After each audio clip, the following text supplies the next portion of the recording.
NCP বৈষম্য বিরোধী ছাত্রদের যে সমাবেশ হবে সেই সমাবেশে ছাত্রলীগেরও অপরিচিত অনেক ছাত্ররা যোগ দেবে এবং শিবিরেরও অনেক অপরিচিত লোকজন সেখানে যোগ দেবে। এই ছাত্র দলের সমাবেশের সাথে এনসিপির ছাত্র বা ওই যে বৈষম্য বিরোধী ছাত্রদের এই সমাবেশকে তুলনা করা যাবে না। এখন নবগঠিত একটি দলের সাথে জাতীয়তাবাদী ছাত্র দলের তুলনা করাটাই হলো একটা মুশকিলের ব্যাপার।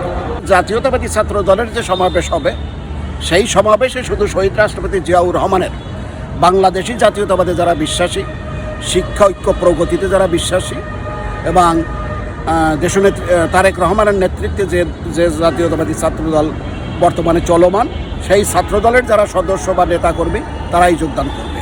জাতীয়তাবাদী ছাত্র দলের বয়স হচ্ছে 21 আর 25, 46 বছর। 1979 সনের 1 জানুয়ারি শিক্ষা ঐক্য প্রগতি এই স্লোগানকে বুকে ধারণ করে জাতীয়তাবাদী ছাত্র দলের পদযাত্রা শুরু হয়েছিল শহীদ রাষ্ট্রপতি জিয়াউর রহমানের উপস্থিতিতে। আজকে 46 বছর যার বয়স এবং 90-এর আন্দোলন ডাকসুর নেতৃত্বে, দেশনেত্রী বেগম খালেদা জিয়ার নেতৃত্বে সংগঠিত হয়েছিল এবং হোসেন মোহাম্মদ এরশাদেরকে আমরা পদত্যাগে বাধ্য করেছিলাম। এবং তখন আমি ছাত্রনেতা, আমি খুলনা জেলা ছাত্র দলের সাধারণ সম্পাদক, কেন্দ্রীয় কমিটির সদস্য। তো সেই ছাত্র দলের সমাবেশের সাথে এনসিপির ছাত্র বা ওই যে বৈষম্য বিরোধী ছাত্রদের এই সমাবেশকে তুলনা করা যাবে না।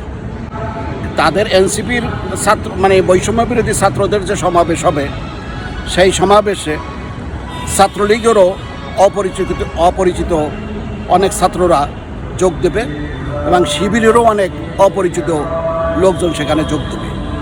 কিন্তু আমি মনে করি যে জাতীয়তাবাদী ছাত্র দলের যে সমাবেশ হবে সেই সমাবেশে শুধু শহীদ রাষ্ট্রপতি জিয়াউর রহমানের বাংলাদেশি জাতীয়তাবাদে যারা বিশ্বাসী, শিক্ষা ঐক্য প্রগতিতে যারা বিশ্বাসী এবং দেশনেত্রী তারেক রহমানের নেতৃত্বে যে জাতীয়তাবাদী ছাত্রদল বর্তমানে চলমান সেই ছাত্রদলের যারা সদস্য বা নেতাকর্মী তারাই যোগদান করবে।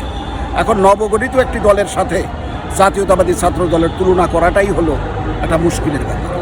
আমরা শেখ হাসিনার পদত্যাগের জন্য দীর্ঘ 17 বছর আমরা নানান রকমের চড়াই উতরাই পার হয়ে একটি আন্দোলনের সমাপ্তির পথে নিয়েছিলাম।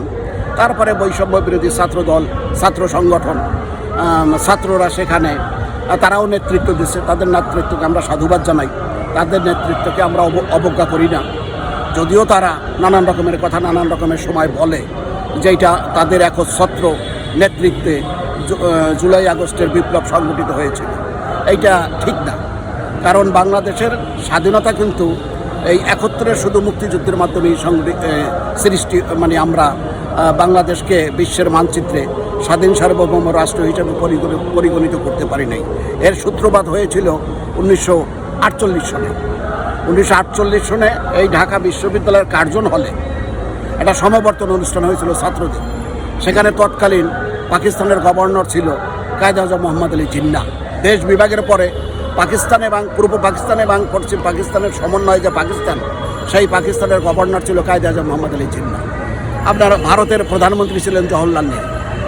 তাই সেই সমাবর্তন অনুষ্ঠানে কায়েদ আজম মোহাম্মদ আলী জিন্নাহ উপস্থাপন করেছিলেন Urdu shall be and will be the state language of our country বা পাকিস্তান।